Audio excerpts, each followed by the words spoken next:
Good morning. It's Michelle Hilla with Slingshot Designs, and I have an unusual update today. I've been sharing little bits and pieces of this journey for the last week now, and by journey, I mean my journey through this back injury. So I pinched 9 pinched nerves and 38 muscle spasms. 1 week ago today, well, 1 week ago tomorrow was my first visit to the chiropractor for this incident. And, it's been tough because the hard part for me is that my business was doing really well and continues, it will be fine. But as I continue to like gain momentum and, kind of gain traction in getting my message out there and sharing my workshops and my service offerings, which has been awesome until all of a sudden I can't walk. And now it changes the game quite a bit. I'm in a position now where I really need to focus on my own physical wellness, my own recovery. And it's not easy when I'm also trying to build a business and develop the content and learn and live through my own life, plus take care of my family. All of the obligations that I have in my regular life aside from everything I do professionally. So it's a lot to juggle. I'm not alone on this. I think most people have a lot to juggle, and that's why I'm speaking about it out loud. So I didn't post anything for a while after I injured my back. I didn't want the sympathy, so it kept me from posting. But my message was clear and true, which was all the pain that I'm feeling now when I go to take one step in front of the other. We talk about this all the time. I talk about this in coaching and leadership is that it is one step in front of the other. It's one foot at a time, or one foot in front of the other, one step at a time. So we talk about this in a challenge. And and with like a mental health challenge or a problem solving challenge, a team dynamic challenge, any type of challenge, you're going to hear the same advice: one foot in front of the other, one step at a time.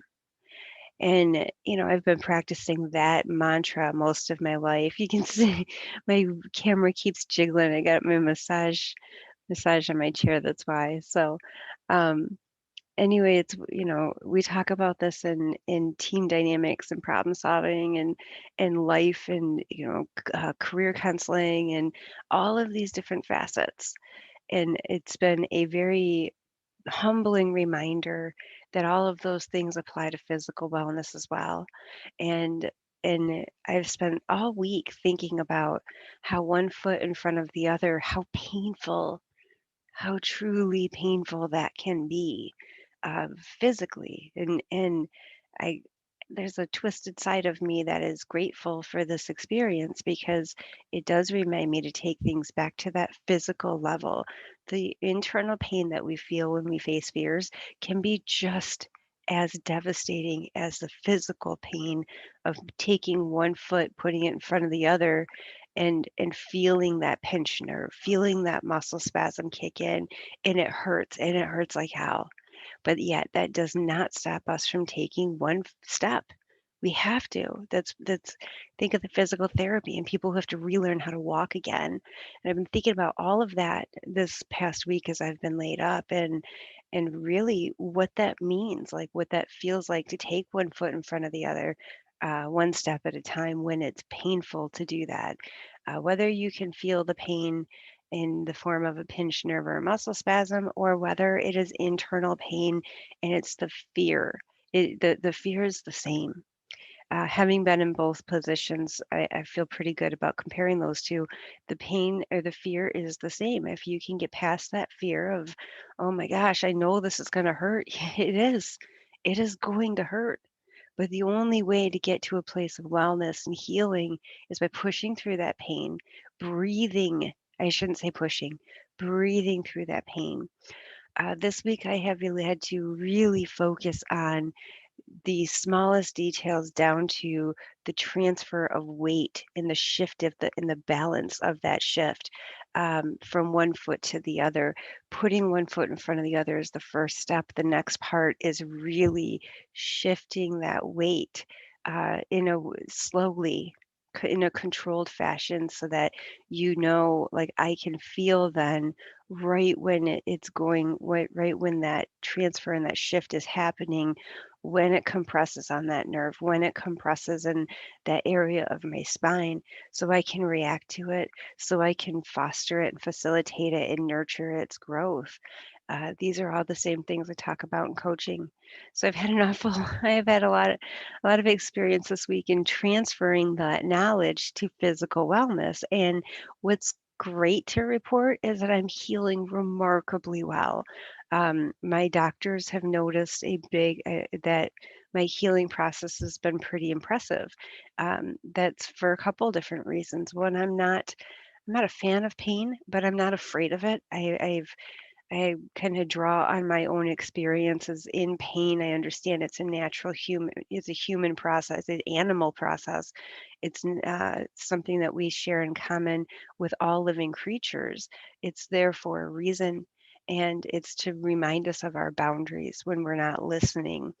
So as I approach pain that way, I'm managing it fairly well. My attitude's still been pretty good. I've still been pretty focused, but what I'm able to focus on has certainly reduced. And as that continues to reduce, it's a good thing.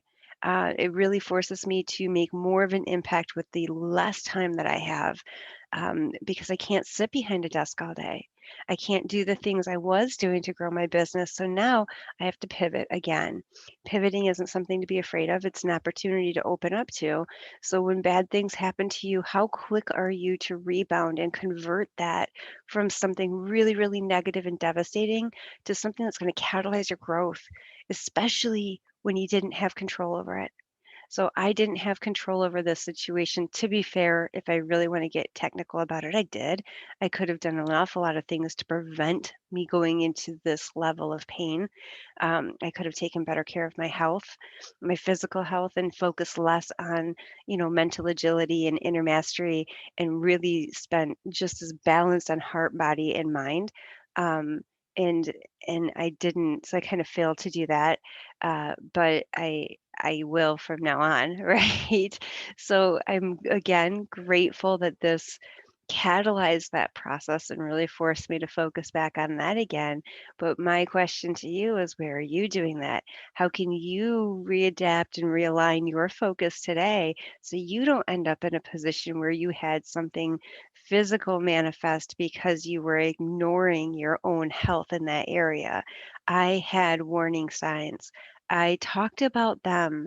I started going for more walks. I started getting out more because it's been winter. I've been locked in, right? Um, so I started getting more sunshine, more fresh air, but it was a little too little, too late in my situation. And I also did things that were a little foolish in the name of family fun. I had an opportunity to see my family, so even though I was kind of injured, I still drove like 2.5 hours each way so I could see my family. That driving certainly kicked me into overdrive. So make wise choices is my point. And learn from mistakes when trauma hits. And this is a traumatic experience. If you've ever had your back completely out to the point where you were unable to walk, it's this is no joke. This isn't a minor injury. It's something that is pretty debilitating. But yet I will heal. I will heal and be stronger for it.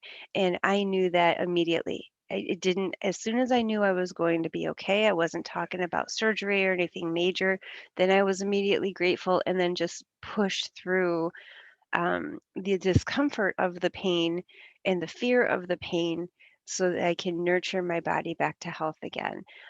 This is a really prime example for anything you're going through in your life where you have to push through the pain to nurture something back to health, whether it is physical, emotional, mental, whether it's matter of the heart, whether it's grief, whether it's fear, uncertainty, whatever it might be.